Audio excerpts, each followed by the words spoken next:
So I'm doing some logistics. If anybody wants to come, there are a few seats in the front if you're really far back and you'd like, somebody's going to be very happy because you can sit down right now. But we're setting the scene here. So I'm Joan McKeever from the British Institute for the Study of Iraq, and this is our second screening of this amazing film.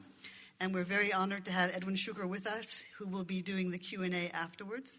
There are a few things to say about the film. I won't say too much because I did attend an event on Monday at the Houses of Parliament for the screening of Letters from Baghdad.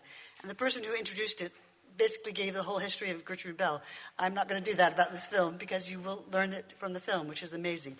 But one thing to say is that thanks to the generosity of David Dangour, we were able to screen it in December. And he was very kind at that time, and the funds from that particular screening went to our Visiting Iraqi Scholars program. And the funds tonight, anything that's left over, will also go to that program. And I'm delighted to introduce, and I'd like her to stand up, Dr. Nawaz Sabah, who is here from the University of Basra, and she's working at the McDonald Institute. She just came last week, and she's doing work in geology. And we are also, she is being called the Busy Dangour Scholar, thanks to that funding. And it's been a very wonderful thing. The other thing which I will say now, because people in the last screening asked quite a few wonderful questions, but one was, what happens after this film, and shouldn't there be some kind of academic outcome? In September 2019, there will be an academic conference on the contributions of the Jews of Iraq to the modern era of Iraq. Many things are being refined, but it probably will also be at the British Academy. There are seats right in here. And I would say it will be also a special time for people like Edwin and others to reflect. There will be a day of memories as well, not just academic. So put that in your diary, September 2019. We do long-term planning here.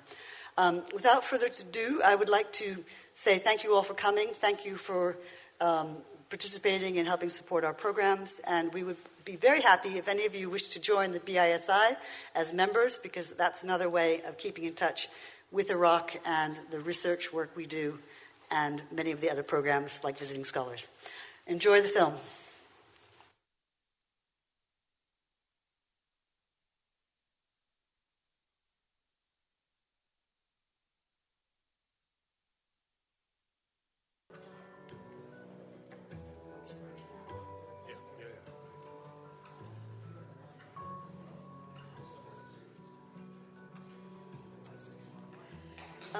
We are going to have a Q&A. If anybody needs to leave, and they would like to leave now, it would be better to leave now than during the Q&A. So I'm just letting you know that it's your opportunity if you have to make a train or head on to another appointment. But we hope you'll join us.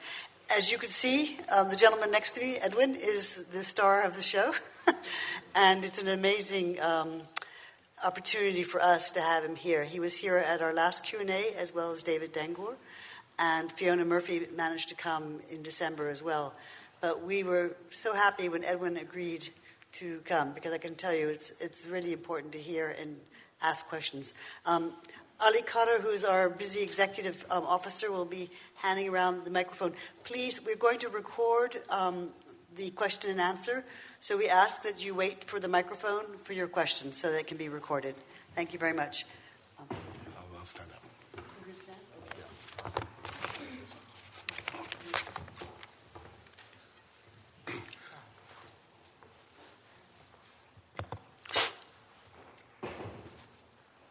So I guess Keep let it you. dark or Would you? We were giving you the spotlights. We'll put the lights that's on. fine. Okay. First of all, thank you very much, Joanne and Ali, for honoring us again with a second showing, a second screening.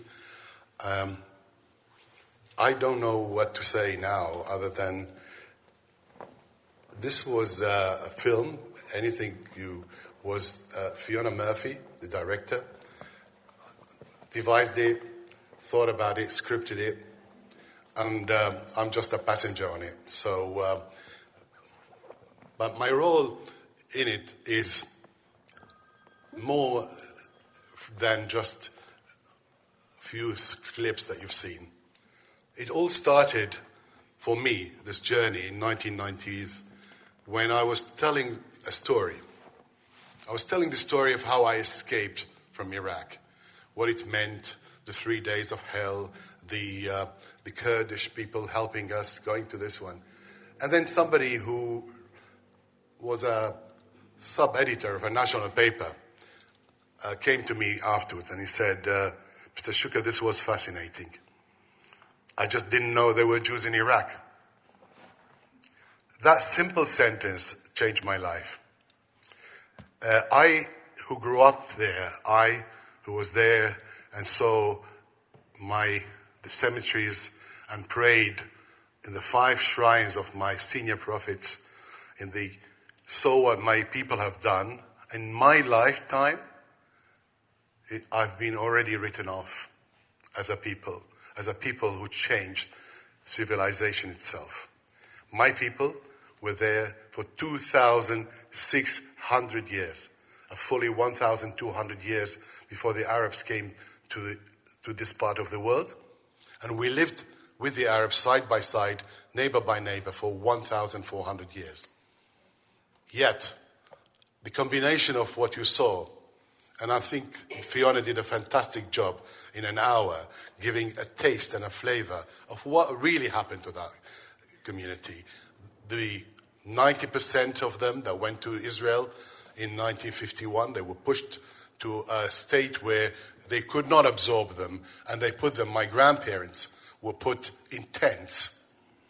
And I want you just to imagine what happened to that ancient community and magnificent community within a space of a couple of years.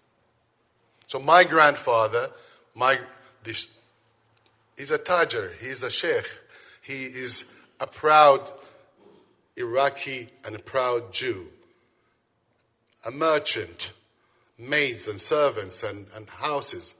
And suddenly, boom, he registers.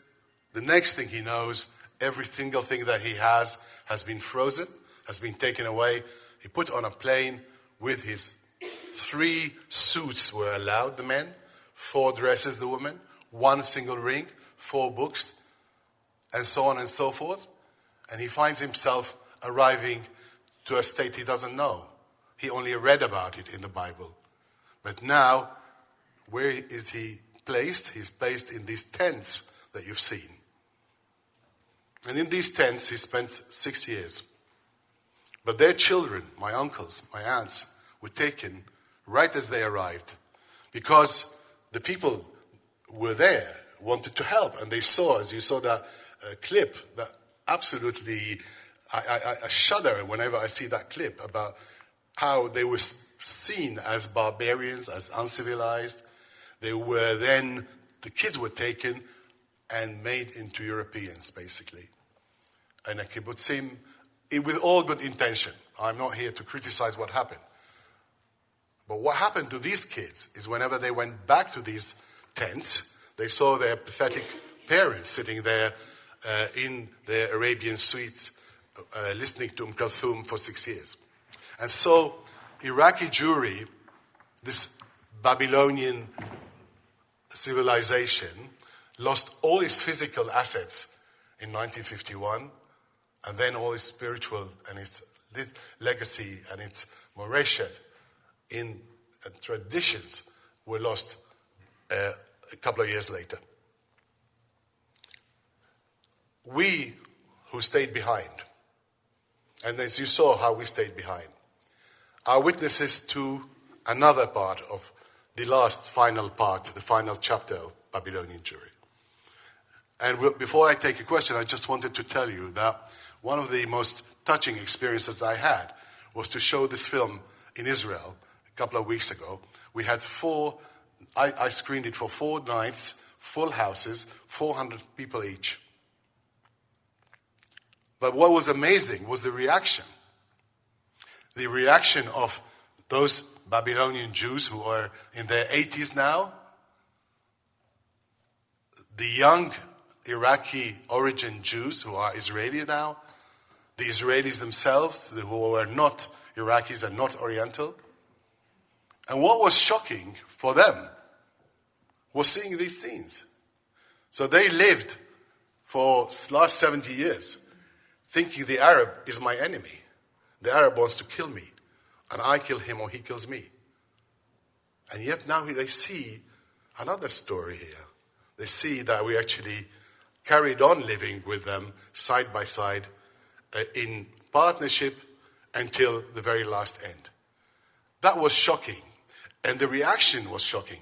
So while now when I open it, this is the 27th screening I attend, and I want to attend as many as I can, because it's very important for me to pass what was behind this. Why would I buy a house there?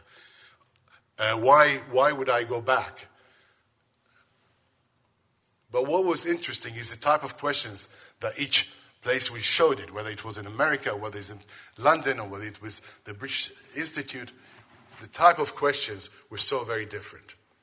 For the Israelis, it was almost existential, because we are changing the narrative here.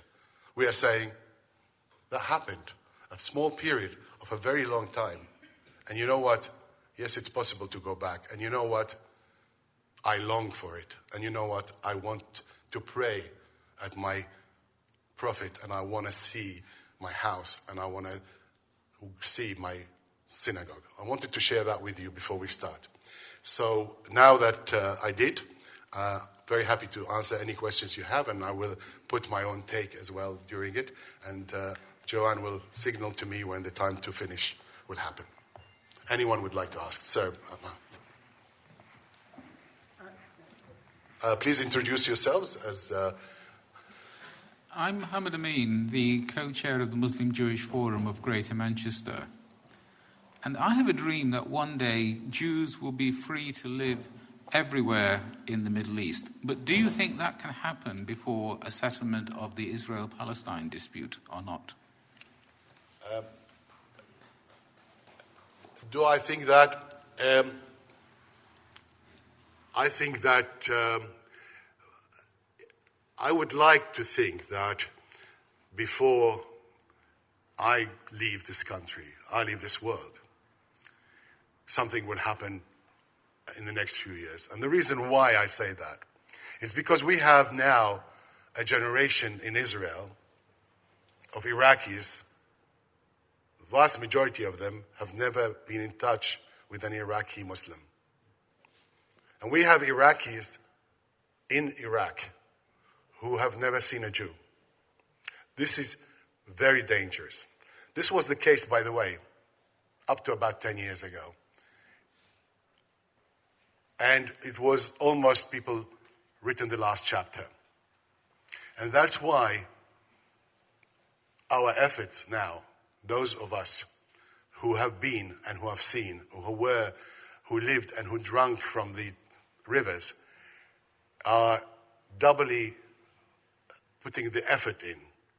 And I want to tell you that there is a huge, colossal change in the attitude of the Arab world, especially the Arab street, to their former Jews. This happened in the last 10 years. Don't ask me how, don't ask me why. I'm not a professor, and I'm not an academic.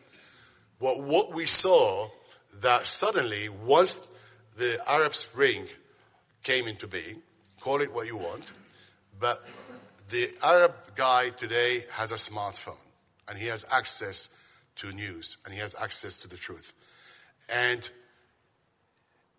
there's some kind of enlightenment suddenly, that I'm talking now primarily about Iraq, but my story and what I'm talking about, you could duplicate it 1,000,000 times to cover all the Jews from the Arab countries who have similar stories here from Egypt and from Syria and all that. Suddenly, the Arab in the street wants to reconnect with their Jews, because they see the Jew today, representative of all the minorities of the Middle East. The Christians who were slaughtered in the last few years, the Yazidis who were sold in the streets, and the Baha'is, the Mennonites, and suddenly they realized another thing. What was the Arab world in the 20s and 30s and 40s? Beirut was the Switzerland. Baghdad was Paris. Cairo was unbelievable. So what happened between then and now that you see what Damascus is and what Baghdad is? And the only thing they came to conclusion, and this is not wishful thinking, this is the truth. What's happening is that the minorities that were kicked out were the ones who were civilizing the place that they call home for thousands of years. And their loss is regretful, not just because we did an injustice, not just we did a crime, but because it's self-interest as well. Look where we were and look where we are. And I want to tell you, last week, for the first time, I mean, the things that happened immense, and I'll come to it. I hope that my colleague Amal Juburi will say a few things about what's happening today in the street of Iraq towards their minorities and the realization. But last week, an anchor person on Iraqi state television, for the first time I recall, I think first time ever, stood there and for 14 minutes made an unconditional apologies to the Jews of Iraq. They showed a couple of clips of Jews in Israel today telling their stories before they die. They are in their 80s and their 90s. And then they end up saying, I'll give a year of my life just to drink from the Tigris again. I do that. And this is something that we felt when this showing of the film was, that longing has not abated. And he made that apology, and I am very hopeful. Very hopeful. First of all, I hope also that next time you see me, I would have paid a formal official visit to Iraq, invited by the government, and to visit the places that are still there after 2,600 years, the shrines of the prophets in there, and that would signal change in the government basis now that we've seen the change in the grassroots. Sir.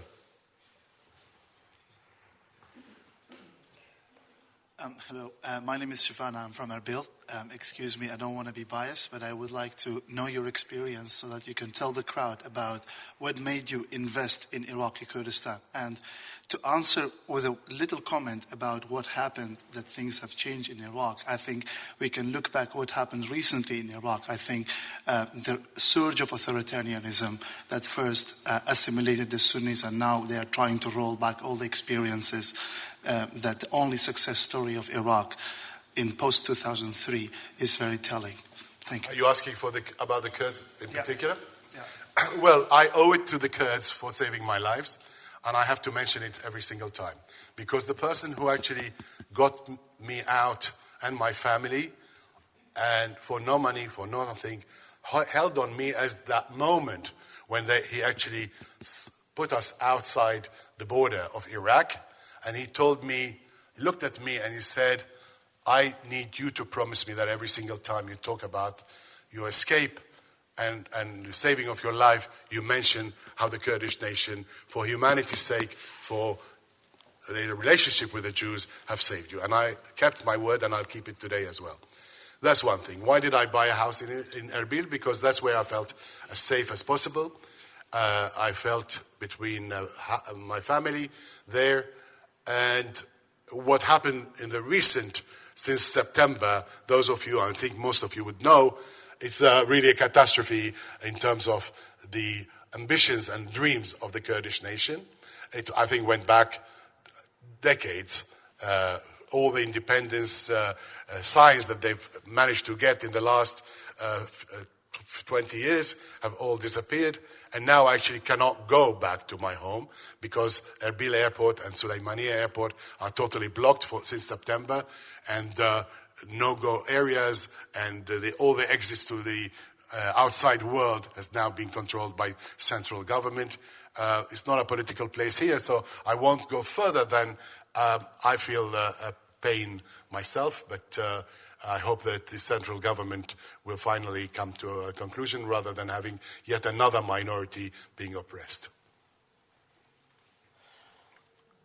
Thank you for what was a really amazing documentary on Iraqi Jewry. My name is Mihyar. My name is Mihyar. I work for a cultural center in Baghdad, and we can easily next week or tomorrow air your film. Very easily, we can do that. But the subtitles, we need subtitles because, as you know, Iraq's English is quite weak. This is not very good anyway. But I work at UCL, and I work for Nahrain Network, which is actually looking at Asian and modern history of Iraq's cultural heritage. Can I just speak like that? Is that better? I can't hear. You have to stand up. Yeah. I can't hear you. Yeah, so we're airing, at the Ministry of Culture, we're airing a screening on letters from Baghdad in April. We could do the same in a couple of months for this film with the Ministry of Culture. I coordinate on behalf of UCL with the Ministry of Culture. We could do something very similar. There's a lot of demand among Iraqis, among officials, among civil society to actually understand more about Iraqi Jewry. And this is something that we could do. Are you talking about here or in Baghdad? No, in Baghdad, yeah. Okay, and I'll come. Yeah, there. we could. I'll speak to you afterwards. I'm coming to that one as well. Yeah. I want to see that film in Baghdad. But also part of the changes that happened. The last time we showed it here, as John knows, the ambassador of Iraq here was very willing to come and sponsor the whole thing, and actually sent 3 senior members of the Iraqi embassy here, and they spoke beautifully about a new era and about a new opening by the government to that. Of course, there's election in Iraq in May, which might either complicate it or has no relevance, and I would be delighted to commit myself to come to Iraq and play it.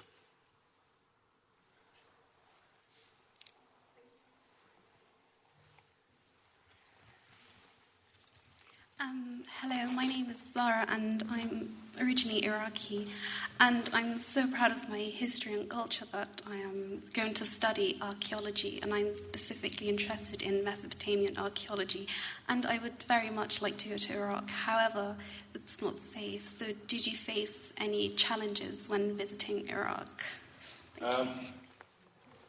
Did I face any challenges? My first trip to Iraq was in 2003, a few months after the fall of the Saddam regime. And you are young, and if I give you an advice, I would say that the only fear is whether to conquer your fears or not. It was an internal decision. When the taxi came to pick me up to the airport, to go back to this place where I ran away as a criminal at night, where we left everything, where we saw our relatives being hung, and the taxi is there to take me back to the airport, so I fly back. That was the most frightening moment of that period. I just was shaking. I was sweating. How would I do that? And that fear gripped me completely. And I stood, and the taxi was there, 10 meters from me, and I was coming to the taxi with my suitcase, and I still did not know whether I'm going to be on it or not. Because there was no way, no purpose of me going if I'm that state. I'm shaking, I'm trembling, how am I going to do it? And when I got to the taxi, I said to in an instant, if I get into that taxi, then there will never be another moment of fear, because then I have made that decision. And I did. I went into that taxi, and I've never been afraid from going in the streets of Baghdad and from spending time there and this one. What I will just share with you a couple of moments while filming this, which were quite challenging. So the scene that you saw me on the Tigris with the boat, in sort of calmness and doing that. Obviously, we were 2 boats, and the other boat was filming, and I was sitting there. And the photographers has hired these 2 boats, and they told me it's between $300 and $400. And the sheikh who controls all the boats in the Tigris, mafiosi, and with his blessing, we took the 2 boats, and we went there, and we filmed them. And then we came back, and then I was just getting to pay him, and he looked at me and he said, "Wallah al-Azim, I will not take a single penny from you." And I was like, "But why? I mean, we've used the 2 boats." And he said, "No way, we will not take a single penny. I will rather, die than take money from you." I just didn't know what to do. I was like, why would he do this for me? Well, maybe he was touched by my story as a Jew coming back, maybe that. And then I said, I mean, I'm very, very shy, but what can I do? I thank you so much. And he said, I listen to your records, Ustad Ilham, every day. So Ustad Ilham is Ilham al-Madfa'i, one of the major singers in Iraq, and he thought it was me. And I could see, I didn't know what to say, to correct or not to correct. And I was just smiling and he said, but do me one favor. He said, shall I sing? Do me one favor. He said, stay where you are for a few minutes. I'm going to go and get the shabab to take pictures with you. And he just ran to get the shabab. And the shabab means his kids and the hamula and the tribe. And the photographer says, we are dead people. We're going to be slaughtered here on the Tigris. So I said, well, what do we do? He said, we run. So we actually took all the equipment and we ran just in case the Shabab turn up and think that we were having a laugh at their father. So I would say to you that I think Iraq is on the mend. We still have politically the story whether Iran will control, Iran will not control, whether the Arab will rise again, whether the Kurds.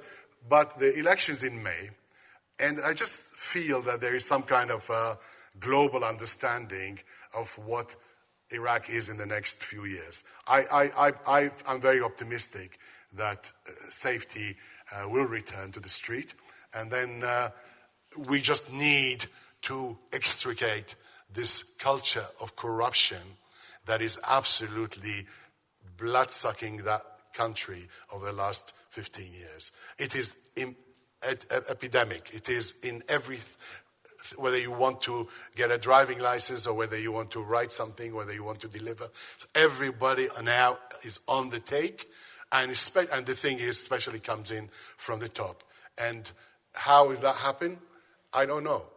But we pray that some Mandela or Gandhi or Churchill or someone will rise from the chaos that is now and take control of that part and restore Iraq. And whenever is mentioned about Jews and Arabs, all I want is to restore. Iraq was people had the parliament in Iraq in the 40s, and people used to wear bow ties and long dress and dinner jackets to go to the parliament. That's how much respect they had, the laws and the things. And for all that, we cannot allow it to disappear in 15 years of madness. Yes, ma'am. Can I just ask you, why do I don't hear from many other Iraqi Jews that they want to do the same, go back and reclaim what basically their houses, their everything they own there. There is every time I ask, there is a lot of resistance, and I don't know whether this is. I find that also very similar to the Iraqi Shia who fled to the borders with Iran.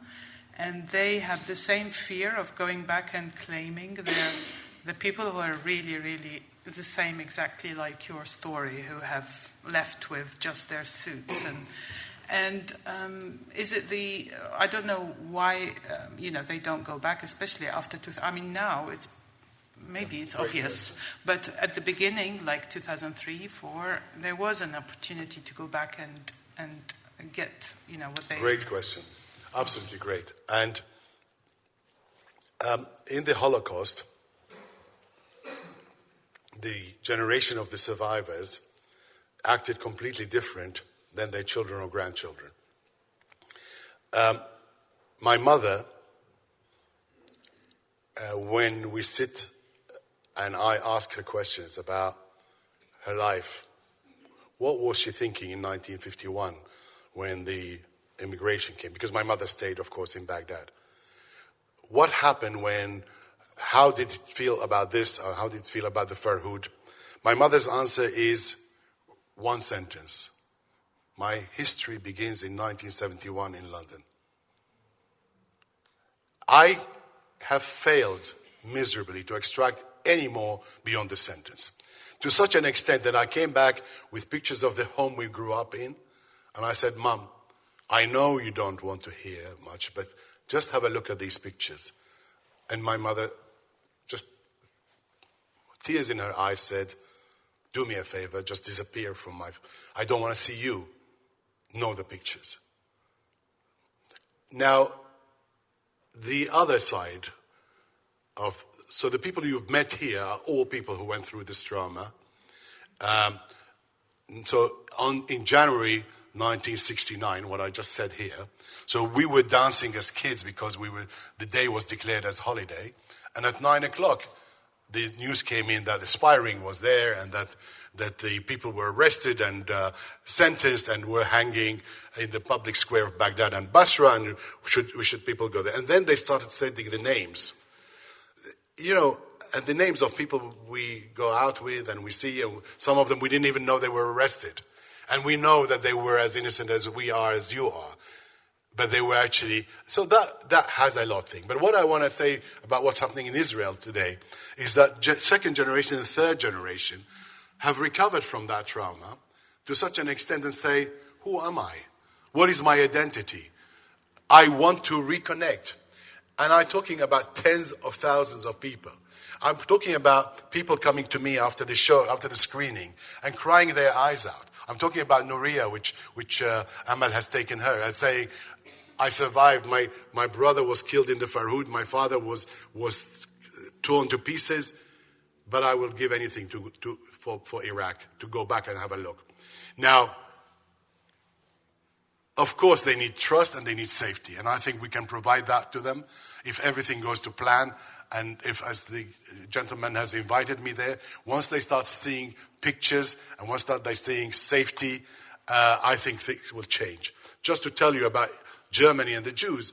Today in Germany, 30,000 Israelis and 200,000 Jews have resettled back in Germany.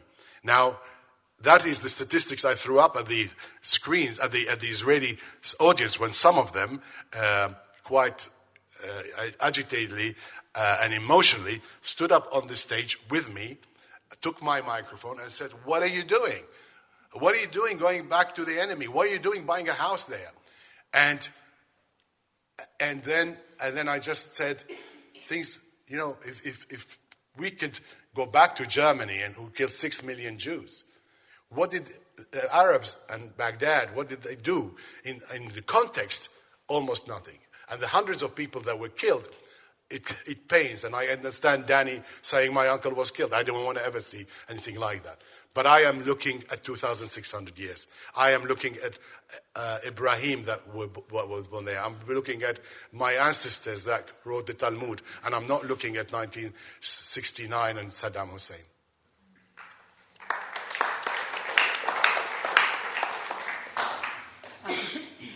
I'm not sure if this is on. Yes, it is. I'm Erica Hunter from the School of Oriental and African Studies. I was for 5 years with the Cairo Geniza, and I did visit the Jewish community in Baghdad in 2001. And your film is so poignant. But I wanted to slightly shift the tangent because what you showed in the film, the people leaving the house secretly, locking the door, the whole eradication of a community is something that has gone on in the very last, since 2006, in particularly the Christian communities of Baghdad, etc., who were, of course, as numerous and possibly not as prosperous as the Jewish community, but certainly made a great contribution. There are a few communities left today, a small number, probably in the whole of Iraq, around 200,000. That's including the KRG region.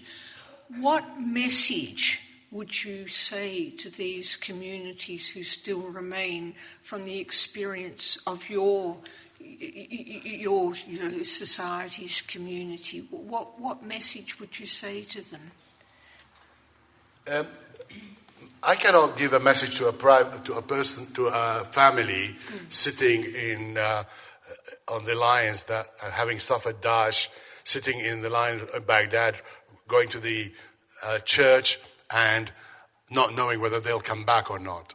I have no authority to speak to them. I wasn't talking authority, just message from your community. No, they will have to make their own destiny and destination. And today, if America gives them the green card, or Germany, or the United States, or something like that, I cannot say don't do it. But I want to tell you, the longing for your birthplace never leaves you. And I know that even now, and even after all that happened to us, it's the identity that hits you once you are comfortable. And you say, who am I? Where am I? I feel the responsibility of my ancestors. I feel that I owe them to be there and to rebuild a connection between the Jewish people and the Arab world. I feel that, but you cannot say that when you see Danny and saying, my uncle just was blown up, but you please stay because, history demands it. You can't say that. And that's why I cannot address it to them. I address it, though, to the Iraqi people. To the Iraqi people and say, don't do it. Don't do it. Stop now and cherish every minority you still have got. Iraq was built with a mosaic of Kurds and Jews and Christians and Assyrians and Turkoman. That is the tapestry that was Iraq. Iraq, from day one, Babylon and all that was built with all these waves. You will regret that, as you have now shown huge regret about the Jews, but it's too late. Don't make that mistake with whatever is left with you. Cherish them, respect them, make laws against incitement. Right now, there are, and I would be very happy to go there and sign up these things. But that the same way as denial of a Holocaust here is a criminal offense, and incitement here against racism is criminal, let's do that in Iraq as well. Let's stop these incitement and let's cherish the minorities. Wow. We're going to be here till the end of the night. Okay, there's about 12, 14 hands in there. We've got 5 minutes to go. Maybe we should take a few together, or what do you want to do? Yes, just take them together. Right. So maybe just take 5, Ali. Hello. My question is, so basically, is it time to have a multi-faith? Is it time to have a multi-faith political party to be set up in Iraq and headed by you?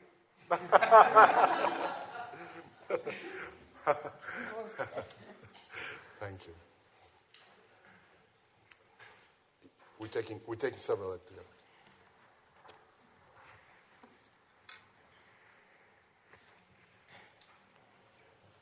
Thank you very much for this interesting presentation. Your story is very fascinating and moving. And it's beyond words how Iraqis live together at the beginning of the century and right through to the 60s or 70s. And it's a big tragedy, as what happened to the Jews in Iraq and the minorities nowadays. Given that past, and given the capability of that society to live together, it's very sad to see these stories happening to whoever in Iraq. I've got a question here, maybe an unusual question. Do you, as Iraqi Jew or Arab Jew who has this love and affection in Iraq, do you feel the creation of the State of Israel has done injustice to the Arab Jews? What was the last word? Do you feel, as an Arab Jew who loves his country, that the creation of the State of Israel has done injustice to the Arab Jews?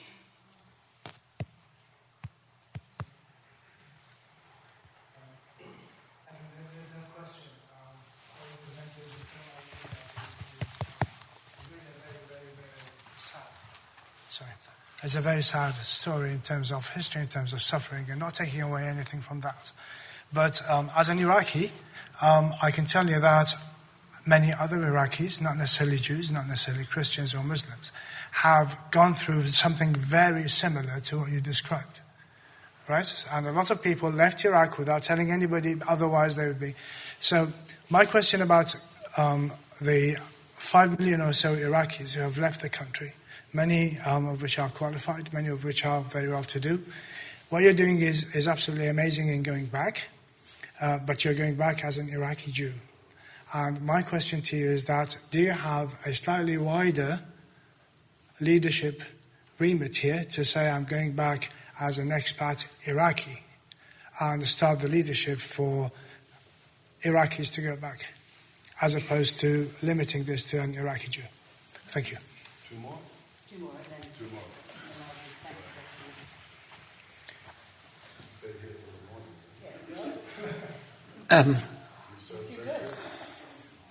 My name is Mohaimin. I was born in Baghdad to Muslim parents, and I've lived in the UK for over a quarter of a century now.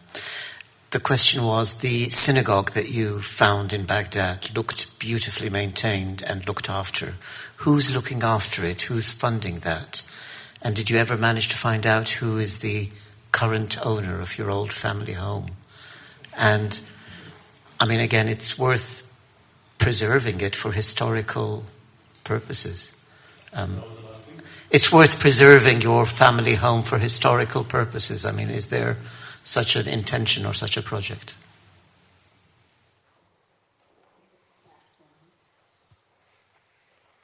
I don't know what to choose.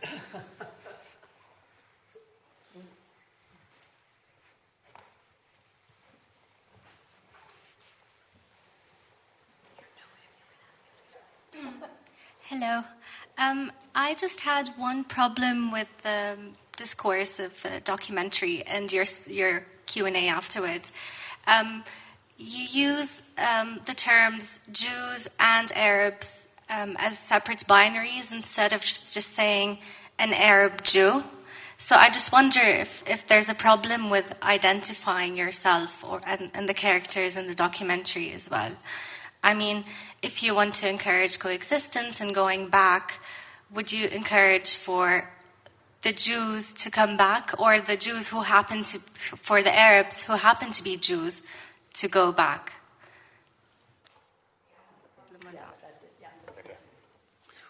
Do I have one? Is it working? Yeah. Okay. The easier one is the synagogue. There are 54 synagogues today in Iraq. Only this one is maintained. 54 synagogues in Baghdad alone. There is a small community. Some show their names and happy to manage. I'm talking about a handful. And others have married Muslims and have Muslim kids and do not want to identify. And there's about 850 people who converted over the last 50, 60 years from Judaism to mainly to Islam. So these people, there's assets, there are rents coming in, and therefore that's how it's maintained. The shrines are maintained, they used to be maintained, the cemetery is maintained by the community. The shrines are maintained by Muslims who are to take over one generation after the other, taking over, guarding and preserving the Jewish shrine. Of course, now that there are no more Jews coming to pray, most of them have turned into mosques, but with most of them with the Hebrew letters still there. For example, Al-Azhar in Ezra HaSofer, the big prophet, he's near Basra, near Amara, and still beautifully maintained. The houses that we were living in, there were palaces that was worth preserving, like Qasr Sha'shu and the things on the river. That is something that is a dream, that it would be preserved and be hosting the semblance of a Jewish history of this piece of land. Regarding a political party, I see Mariam has left. for a second she asked the question, but and whether it rhymes with the other question about whether I have bigger ambition.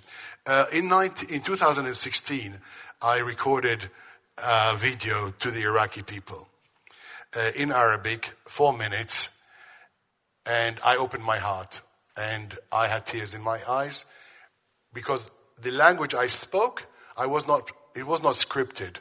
It just was the language that my ancestors would have spoken to their grandparents. And this clip was watched by 4 million hits in Iraq, almost all of it in Iraq. And from then on, I felt that the Jewish voice can still be heard and can still be influential. I won't say much about more than that, but first of all, I am going there because I want to claim my nationality back. My nationality that through a 1951 racist act of removing the Jewish nationality and never giving us the chance to get it back, any Jew who left for 3 months, as you heard, automatically has his nationality dropped out. And I want that not for me. I know I am Babylonian, but for my son and for my grandson. I want them to know where they come from. So my first thing is to get my nationality and to be a voice there. And whether it's going to be in a political party or not, we will see. But certainly I intend to engage with Iraq as a country. The invitation is to be an Iraqi voice. That's right. Absolutely. The creation of the State of Israel, this is not a subject for now. But I want to tell you that had Israel not been created in 1951 and offered refuge for the million Jews in the Arab countries, we might have been ending up like the Yazidis today, i.e. a people without a place to run to.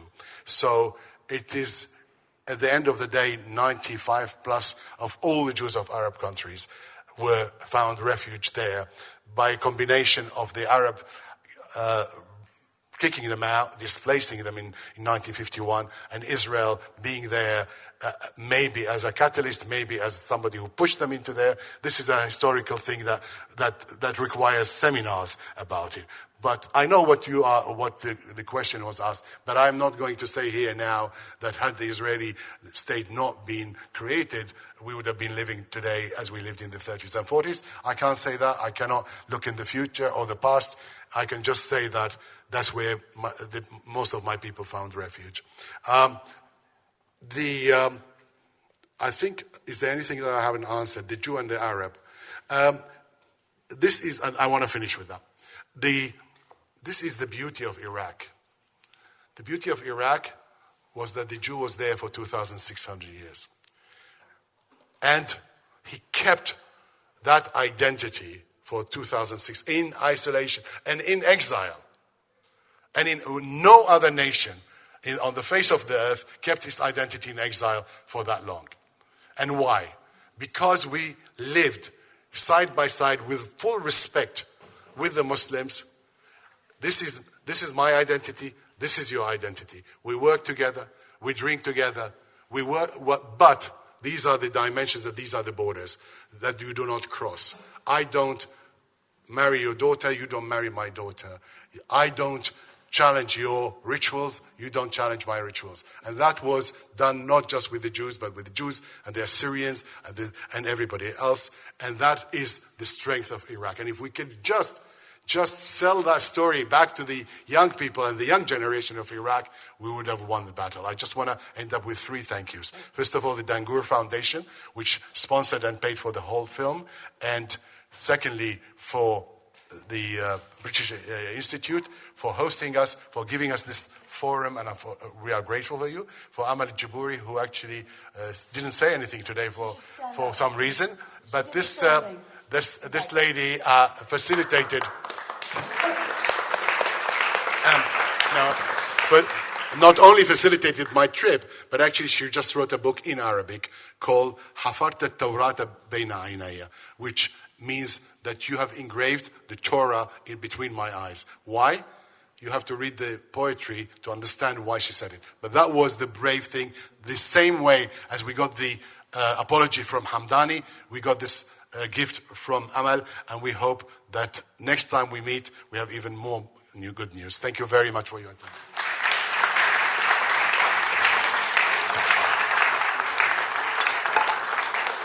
I know there are many other questions, but obviously it is time to go. And I just want to present some of the BISI books to show how erudite we are to Edwin, to thank him for participating, because it was a wonderful evening.